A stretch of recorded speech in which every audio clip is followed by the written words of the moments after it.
இது தவறான செயல். அம்மாவுக்கு செய்கிற மிகப்பெரிய துரோகம். ஜெயலலிதா அம்மாவுக்கு செய்கிற மிகப்பெரிய துரோகம். அவங்க ஆன்மாவோட ஓபிஎஸ் மன்னிக்காது. பெரிய குளத்தில் இருக்கிற மக்கள் கூட கொஞ்சம் அபிவிருத்தியாக தான் இருக்கிறாங்க. ஆனால் அவர் இணைஞ்சது வந்து நல்லதாக தான் இருக்குது. அவர் சேர்ந்தது சரியா தவிர அது அவருடைய சௌகரியம். ஆனால் நின்றால் ஜெயிக்கிறதுக்கு வாய்ப்பு கம்மி தான். இப்போ பெரியவள மக்கள்லாம் ஓட்டு போட மாட்டாங்க. 3 வருஷமா 3 தடவை முதலமைச்சர் இருந்துட்டு அண்ணாதிமுக இருந்து அம்மா விசுவாசம் இருந்துட்டு இப்போ போய் தன்னுடைய பணத்தையும் அது அங்கே அதிகாரத்தையும் தக்க வைக்கிறதுக்காக வேண்டி இப்போ போய் அவர் போய் அந்த கட்சியை சேர்ந்தது ரொம்ப வருத்தத்தக்க வெட்கப்பட வேண்டிய செயலாக இருக்குது. கண்டிப்பாக அது மைனஸ் தாங்க. கண்டிப்பாக மைனஸ் தான். எடப்பாடியை கூட ஒரு விஷயம் சேர்த்துடலாம். எடப்பாடி கூட ஒரு தொகுதி மக்களுக்கு சேலத்தில் 4 வழிச்சாலை எல்லாம் போட்டு கொடுத்துருக்காரு, சூப்பராக பண்ணியிருக்காரு. இப்படி எதுவுமே பண்ணவே இல்லை. அவர் பிஜேபியில் சேராத வரைக்கும் நல்லது தான். அதுக்கு பிஜேபிக்கு ஏடிஎம்கேல இருக்கிறதுக்கு டிஎம்கேல இருக்கிறது இன்னும் நல்லது தான். அதிமுகவுக்கு இழப்பீடு அதிகமான இழப்பீடு தான். ஆனால் சசிகலா, டிடிவி, ஓபிஎஸ் இவர்களை இணைச்சிருந்தாங்கன்னா இன்னைக்கு வெற்றிகரமாக இருக்கும்.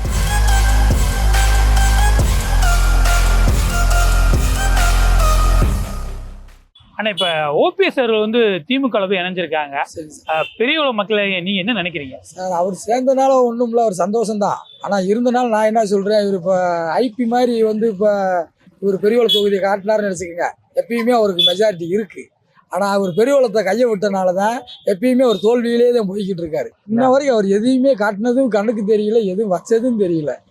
அதனால வந்து இப்போ இதில் இருந்து திமுகவில் இருக்கிறதுனால நல்லபடியாக அவர் காட்டினார்னா, நல்லபடியாக செஞ்சாருன்னா என்ன பெரியவளா அவர் தூக்கி அவரை மேலே உட்கார வச்சிருவாங்க. ஆனால் இதுல இருந்து அவர் மாறாமல் இருந்தாருன்னா, அதாவது ஒரு முதலமைச்சராக இருந்தவர் வந்து ஒரு மாற்றுக் கட்சியில் போய் வந்து இறங்கிறாரு அப்படின்னா வந்து மக்கள் வந்து அதை என்ன பார்ப்பாங்கன்னா, அதாவது ஒரு சாதாரண உறுப்பினராக இருந்து போய் சேர்ந்தவங்களை வந்து யோசிக்க மாட்டாங்க. ஆனால் ஒரு 3 முறை முதலமைச்சராக இருந்தவர் போய் கட்சியில் வந்து சேர்றாரு அப்படின்னாக்கா மக்களுக்கு அது வந்து ஒரு அதிருப்தியாக இருக்குது. ஆனால் ஜெயமங்கலம் பகுதியில் வந்து பார்த்தீங்கன்னாக்கா இது வரைக்கும் பெரியவளம் சைடு அப்படின்னாக்கா ஓபிஎஸ்ன்னு சொல்கிற அளவுக்கு ஒரு பெருசாக எதுவும் இல்லை. இன்னும் அவர் ஊரவே அவர் அவ்வளோ அளவுக்கு சொல்லிடுற அளவுக்கு டெவலப் பண்ணலை. என்ன அந்த அளவுக்கு, அதாவது வந்து இன்னைக்கு பார்த்தீங்கன்னா சாலை வசதிகள்லாம் பார்த்தீங்கன்னா பெரியவளத்தில் அந்த அளவுக்கு கன்றாவியாக இருக்கும். ஏதாவது சொல்கிற அளவுக்கு எதுவுமே இருக்காது. அவர் நான் பேசுகிற அளவுக்கு அவர் தகுதியான ஆளாக கிடையாது. அவர் இன்ன வரைக்கும் பெரியவளத்துக்கு எதுவுமே செஞ்சதே கிடையாது. அப்போ அதாவது ஒரு சிஎம் வரைக்கும் போயிட்டு ஒரு அப்போ இருந்து நம்ம கோரிக்கை என்னன்னா, பெரியவளத்து மக்களுக்கு ஒரு மாம்பழ தொழிற்சாலை அமைக்கணும்னு சிஎம் வரைக்கும் போயிட்டே நீ பண்ண முடியாது. அடுத்து நீ என்ன பண்ண போறீங்க? அவரை பற்றி பேசுறதுக்கு நான் விரும்பலாம். அப்போ இருந்து மாம்பழ ஃபேக்ட்ரி வந்து பெரியவள மக்களோட கோரிக்கை. சரி, இன்னும் அவர் சிஎம் வரைக்கும் போய் அதை பண்ணல. அப்புறம் அடுத்து என்ன பண்ண போறாரு? இப்போ வந்து அங்கே எடப்பாடி கூப்பிடல, உன்னை அதிமுகவில் இணைக்கல, அப்புறம் நீ என்ன பண்ண போறீங்க? எதுவும் வேணாம். மக்கள் ஏமாற மாட்டாங்க. ஏமாறதுக்கு வாய்ப்பே கிடையாது. அடுத்து வந்து ஒரு ஆள் டார்கெட் பண்ணி வச்சிருக்கா, அவர் யார் ஓட்டுக்குன்னு சொல்ல மாட்டான், அவரு தான் ஓட்டு. மன வருத்தமாக தான் இருக்குது எனக்கு. இத்தனை வருஷமா ஏடிஎம்கேல இருந்துட்டு கொஞ்ச நாள் விலகி இருந்தார். எனக்கு கொஞ்சம் துளி அளவு கூட விருப்பமே இல்லை டிஎம்கேக்கு போனதுக்கு. மன வருத்தமாக தான் இருக்குது. பெரிய குளத்தில் இருக்கிற மக்கள் கூட கொஞ்சம் அபிவிருத்தியாக தான் இருக்கிறாங்க. ஆனால் அவர் இணைஞ்சது வந்து நல்லதாக தான் இருக்குது. ஏன் அப்படின்னா, அவர் வந்து எடப்பாடியோட இணைஞ்சு போகலாம்னு இவ்வளோ நாளாக இருந்தார். இருந்த நிலைமையில யாருமே அனுசரித்து அவங்கள கூப்பிடாத நிலைமையில் அவர்களுடைய சூழ்நிலை, நான் தனிமையில் இருக்கிறது என்னால் பொறுத்து கொள்ள முடியாத காரணத்தினால அவர் மாறி இருக்கார். நல்ல விஷயம்தான். திமுகவில் சேர்ந்த உடனே அவருக்கு வெற்றி வாய்ப்பு அவருக்கு இருக்கு. அவர் சேர்ந்தது சரியா தவிர அது அவருடைய சௌகரியம். ஆனால் நின்றால் ஜெயிக்கிறதுக்கு வாய்ப்பு கம்மி தான். இப்போ பெரியவள மக்கள்லாம் ஓட்டு போடவே மாட்டாங்க. ஏன்னா இதுவரை பெரியவள தொகுதி அவர் இதுவரைக்கும் அவர் 3 தடவை சிஎம்மா இருந்திருக்காரு. பெரியவளத்துக்கு எதுவும் செய்யலை. நாங்கள் எல்லாருமே ஷாக் ஆகிட்டோம். அவர் வந்து இத்தனை நாள் ஏடிஎம்கேவாக இருந்து இப்போ டிஎம்கே ஆனனால. ஆனாலும் அவர் அப்படியே கூட இருந்திருக்கலாம். டிஎம்கே போனது கொஞ்சம் கஷ்டம் தான். முழுக்க தவறான கருத்து அது. அதாவது 3 வருஷமா 3 தடவை முதலமைச்சர் இருந்துட்டு அண்ணாதிமுக இருந்து அம்மா விசுவாசம் இருந்துட்டு இப்போ போய் தன்னுடைய பணத்தையும் அது அங்கே அதிகாரத்தையும் தக்க வைக்கிறதுக்காக வேண்டி இப்போ போய் அவர் போய் அந்த கட்சியை சேர்ந்தது ரொம்ப வருத்தத்தக்க வெட்கப்பட வேண்டிய செயலாக இருக்குது. இது தவறான செயல். அம்மாவுக்கு செய்கிற மிகப்பெரிய துரோகம். ஜெயலலிதா அம்மாவுக்கு செய்கிற மிகப்பெரிய துரோகம். அவங்க ஆன்மாவோட ஓபிஎஸ் மன்னிக்காது. இப்போ பார்த்தீங்கன்னா ஓபிஎஸ் இத்தனை வருஷமா அதிமுக இருந்தாங்க இருந்திருக்காரு. நீ அவரோட மனசுல அவர் என்ன குறையில இருந்து அவர் மாறினாருன்னு அவரை தான் கேட்கணும். அவரோட தீர்ப்பை வந்து நீ வெளிப்படையில நீ அவர் வார்த்தையில நீ சொன்னா தான் மக்களுக்கு கொஞ்சம் இந்த பெரியவள தேனி மாவட்டத்தில் தெரியும். அது மக்களுடைய மனநிலை பொறுத்து தான் இருக்கும். அது எப்படின்றது சொல்ல முடியாது. ஏற்கனவே அவர் போடி தொகுதியில் நின்று வெற்றி பெற்றவர். சரி, திமுகவிலிருந்து நின்றாக ஜெயிக்கிறதுக்கான வாய்ப்பு அதிகமாக இருக்கும். புதிய சூரியல அவருக்கு வேல்யூஷன் இருக்கு, அவருக்கு இருக்கு, அவருக்கு மட்டும் இருக்கு. பாக்கி அவர்களுடைய கூட்டணியில இருக்கிறவங்களுக்கு சாதகமா இவருக்கு ஒரு வாய்ப்பு இருக்கு. அவர் இணைஞ்சது அவருக்கும் நல்லது, இந்த மக்களுக்கும் நல்லது. எங்கே போனால் நம்மளுடைய இது முக்கியத்துவம் கொடுக்கலாம், அங்கே போய் சேர்ந்துட்டாரு. அவ்வளோதான். இப்போ ஓபிஎஸ் வந்து திமுகவுக்கு போனது அவருக்கு ப்ளஸ்ஸா மைனஸ் ஆனே? அவர் போனதில் வந்து சந்தோஷம் தான். ஆனால் அதான் சொல்கிறேன், அவர் மனசுக்குள்ளே என்ன காரணம் வச்சுருக்காருன்னு தெரியாது. இதில் அப்படி சப்போஸ் எடுத்துன்னு பார்த்தீங்கன்னா எடப்பாடி மோடிட்டு தான் இருக்காரு, டிடி தினகரன் மோடிட்டு தான் இருக்காரு. இதில் எல்லாமே மோடிட்டு இருக்கிறனால இவர் யோசித்து போய் இதில் வந்து ஜாயின் பண்ணியிருக்காரு. ப்ளஸ்ஸா மைனஸான்னு பார்த்தோம்னாக்கா அவருடைய வளர்ச்சிக்கு அவர் போகிறாரு, அவ்வளோதான். கண்டிப்பாக அது மைனஸ் தாங்க, கண்டிப்பாக மைனஸ் தான். எடப்பாடியை கூட ஒரு லிஸ்ட்டில் சேர்த்துடலாம். எடப்பாடி கூட ஒரு தொகுதி மக்களுக்கு சேலத்தில் 4 வழிச்சாலை எல்லாம் போட்டு கொடுத்துருக்காரு, சூப்பராக பண்ணியிருக்காரு. இப்படி எதுவுமே பண்ணவே இல்லை. என்ன ஒரு பத்திரிகை கொடுத்தோம்னா கல்யாணத்துக்கு போய் ஒரு 5000 10,000 கொடுப்பாரு. மக்களுடைய கோரிக்கை என்ன, மக்களுடைய கோரிக்கை என்ன? அத்தனை பேர் கஷ்டப்பட்டு மாம்பழ ஃபேக்டரி வச்சு கொடுக்குற ஒரு சிஎம் வரைக்கும் போயே ஒன்றால் பண்ண முடியல. அப்புறம் என்ன பண்ண போகிறோம்? மக்கள் மத்தியில் கொஞ்சம் மைனஸ் இருக்கு, ஆனால் அவருக்கு வாய்ப்பு வந்து வெற்றி வாய்ப்பு தான். மைனஸ் தான். ஏன்னா திமுகவில் பெரிய பெரிய ஆள்லாம் அங்கே இருக்காங்க.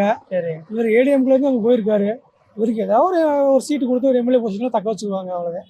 அவர் பதவியை காப்பாற்றி வச்சுக்கிடுவார், அவ்வளோதான். இல்லை இப்போ ஓபிஎஸ் அவர்கள் பாஜக வந்து அதிகம் நம்பியிருந்தாங்கல்ல. அவன் இருந்தான் சார். மொத்தம் இதில் போனாலும் அதில் தானே இருக்காங்க இவங்க. இதில் ஓபிஎஸ் திருப்பி அதில் போனாலும் மரியாதை இல்லைல்ல. எடப்பாடி போனாலும் அப்புறம் மரியாதை இல்லாமல் தானே இருப்பார், திருப்பி கீழே தானே இருப்பார் இவர்.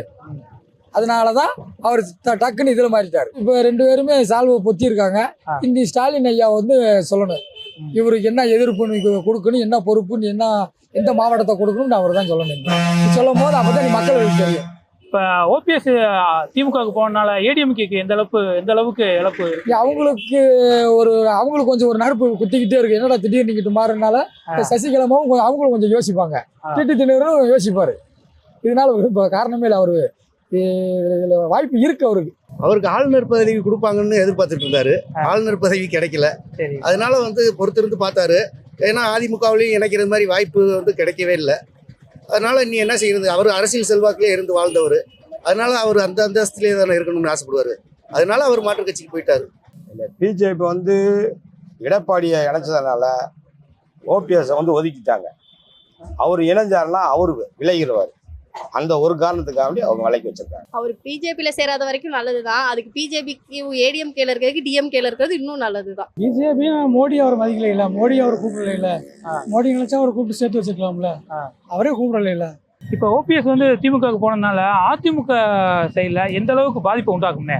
அதிமுகவுக்கு எப்பயுமே பாதிப்பு தானே. அதாவது வந்து அதிமுகவை என்னைக்கு வந்து எடப்பாடி முதலமைச்சர் ஆகி 3 பேர்த்த வந்து தினகரனை பிரிஞ்சாங்க, அடுத்து வந்து இவர் சசிகலா பிரிஞ்சாங்க, ஓபிஎஸ் பிரிஞ்சாங்க. அப்போ பிரிவுகள்ன்ற போது அதிமுகவுக்கு பிளவுகள் அதிகம் வரத்தர செய்யும். ஆமாம், அவருக்கு அங்கே மதிப்பு மரியாதை கிடைக்கலன்ற போது அவர் என்ன செய்வார்? அந்த இடத்துல இருந்து அவர் ஒரு முதலமைச்சராக இருந்தவர், துணை முதலமைச்சராக இருந்தவர். அந்த இடத்துல வந்துட்டு அவருக்கு வந்து ஏதாவது ஒரு பதவி கொடுத்துருந்து அவர் போகிறதுக்கு வாய்ப்பு இருந்திருக்காதுல்ல. அவங்க கொடுக்காததுனால வந்து ஒரு பக்கம் இழப்பு தான். ஏன்னா ஓட்டு வந்து 3 சதவீதம் போது வந்து அதிமுகவுக்கு பலவீனம் தானே. ஏன்னா அவருக்கு தேவை, அவர் போயிட்டார், அவ்வளவுதான். அதிமுகவுக்கு இழப்பீடு அதிகமான இழப்பீடு தான். ஆனா சசிகலா, டிடிவி, ஓபிஎஸ் இவர்களை இணைச்சிருந்தாங்கன்னா இன்னைக்கு வெற்றிகரமா இருக்கும். இப்போ டிடிவி அவங்க கூட்டணியில் தானே இருக்காங்க. இணைக்கணும்ல, அவங்களையெல்லாம் இணைக்கணும்ல. அம்மாவையும் இணைச்சிருக்கணும், ஓபிஎஸையும் இணைச்சிருந்தாங்கன்னா அவங்க வர்றதுக்கு வாய்ப்பு உண்டு. அவர் எனக்கு பதவி கொடுன்னு கேட்டார். எடப்பாடி பழனிசாமிகிட்ட வந்து எனக்கு துணை பொருளாளர் பொறுப்பாளர் பதவி வேணும் எனக்கு, அவனு அது கொடுக்க முடியாதுட்டார். ஒருங்கிணைந்த பொறுப்பாளர் இருந்ததுன்னா அதோட இருக்க முடியாது. துணை முதலமைச்சர் பதவியெல்லாம் கொடுக்க முடியாது உனக்கு அப்படின்னு சொன்னதுனால தான் அவர் அந்த கட்சி வந்து விலகிட்டாரு. அவருக்கு சாக்க மாட்டிட்டாரு. ஏற்றுக்க வேற எடப்பாடி அவர் விடலையில் உள்ள விட்டால் நமக்கு ஒரு பதவி போயிடும், ஒரு இது போயிருந்த திமுக போயிட்டாரு. ஓபிஎஸ் திமுகவுக்கு போய் சேர்ந்தது திமுகவுக்கு பலமா அதிமுகவுக்கு பலவீனமாங்கய்யா? அது திமுகவுக்கு பலம் கிடையாது. திமுக வந்து எப்பயுமே பலமான கட்சி தான். சரி. அதிமுக வந்து இப்போ சில்லறையா ஆயிப்போச்சு, அல்ற சில்லறையா. அதனால நம்ம என்ன சொல்லணும் தெரியல. பலவீனம் தான் பன்னீர்செல்வத்துக்கு பலவீனம். பன்னீர்செல்வத்துக்கு பலவீனம். இது எங்க ஊரை பொறுத்த வரைக்கும் அவங்களுக்கு டிஎம்கேக்கு ஒரு பலமா தான் போயிருச்சு. ஏன்னா அவரோட கட்சிக்காரங்க எல்லாமே அங்க ஓட்டு போடுவாங்க டிஎம்கேக்கு. எங்களுக்கு வந்து ஏடிஎம்கேனே தெரிஞ்சிருச்சு. இப்போ வந்து அவர் டிஎம்கேன்றது எல்லாருக்குமே ஒரு இதா தான் இருக்கு. அது வந்து இனி மக்களோட விருப்பம் தான், எப்படின்னு தெரியல. ஒரு பலமா பலன்னு நமக்கு தெரியாது. அவர் சேஃப்டிக்கு அவர் போயிட்டாரு, அவ்வளவுதான். இப்போ பார்த்தீங்கன்னா ஓபிஎஸ் அவர்கள் வந்து அதிமுக 3 முறை முதலமைச்சர். மக்கள் வந்து இதுவரை அவர் ரெட்டலை தான் நின்னாரு, ரெட்டலை தான் ஓட்டு போட்டாங்க. இந்த தடவை வந்து உதயசீலன் நின்று அவருக்கு ஓட்டு போடுவாங்களா? கண்டிப்பாக போட மாட்டாங்க.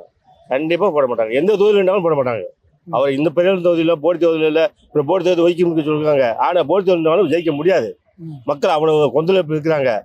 ஒரு கட்சியை அம்மா விசுவாசம் சொல்லி போட்டு அந்த ஒரு சாதாரண டீ கடை வச்சு நகரமன்ற தலைவராக வந்து 3 தடவை எம்எல்ஏ வந்து 3 தடவை முதலமைச்சர் பதவியில் இருந்து இப்படி திடீர்னு போய் கட்சியை மாறி யாருமே போட்டியில் சேரலைன்னு சொன்னால் இவருடைய தனிப்பட்ட முறையில் எல்லாம்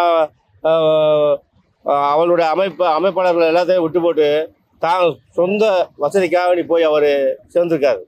அது வந்து விரும்பாதத்தகாத செயல். அது அவர் வந்து இவ்வளோ நாள் எல்லாருக்குமே ஏடிஎம்கேவோட ஒரு ஹெட்டுன்னே தெரியும். இப்போ வந்து அவர் டிஎம்கேல போயிருக்காருல்ல, அதனால மோஸ்ட்லி அவருக்கு வந்து ஓட்டு போட மாட்டாங்க. டிவிக்கே வர்றதுக்கு வாய்ப்பு இருக்கு. கண்டிப்பாக யாரும் போட மாட்டாங்க. எதனால அப்படி சொல்றீங்க? ஓபிஎஸ் பிரிவு தொகுதி எதுவும் செய்யலை. அவர் முதலமைச்சர் இருந்தார், பொதுப்பணித்துறை அமைச்சர், இவங்கள 2 டைம் இருக்காரு. பெரியவளத்துக்கு எதுவுமே ஒரு நல்லது எதுவுமே செய்யலையே.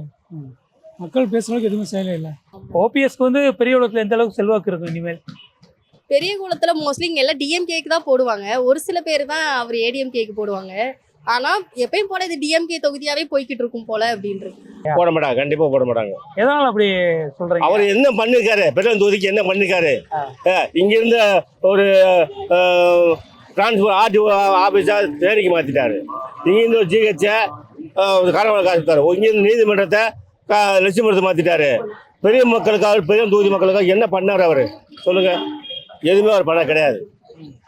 தனக்கு என்ன வேணும், தன்னுடைய மக்களுக்கு என்ன வேணும் அதை தான் செஞ்சாருடைய. ஒரு சாதாரண கம்யூனிட்டி, சாதாரண பழங்குடி மக்களுக்கு கம்யூனிட்டி சர்டிஃபிகேட் வாங்கி தர முடியல. இத்தனைக்கு கூட மறியல் பண்ணி அவர் வராத பற்றி தோடு மறுபடி சொல்லவும் நான் வாங்கி தரேன்னு சொல்லி போனவர் தான். அடுத்து கூப்பிட வரவே மாட்டாரு. ஒரு போன் பண்ணி சொல்லவும் கிடையாது. இப்போ பழங்குடி மக்கள், தாத்தப்பட்ட மக்களுக்கு எதுவுமே அவர் செய்யலைன்னா அப்புறம் எப்படி ஓட்டு போடுவாங்க? விடுதலை சக்தி கட்சிக்காரன் இருந்தால் கூட ஜெயிச்சிருவாங்க. விடுதலை கட்சிக்காரன் இருந்தால் கூட ஜெயிச்சிருவாங்க. ஆனால் ஏடிஎம்கேல வந்து பன்னீர்செல்வம் இருந்தாலும் கண்டிப்பாக தைக்க முடியாது.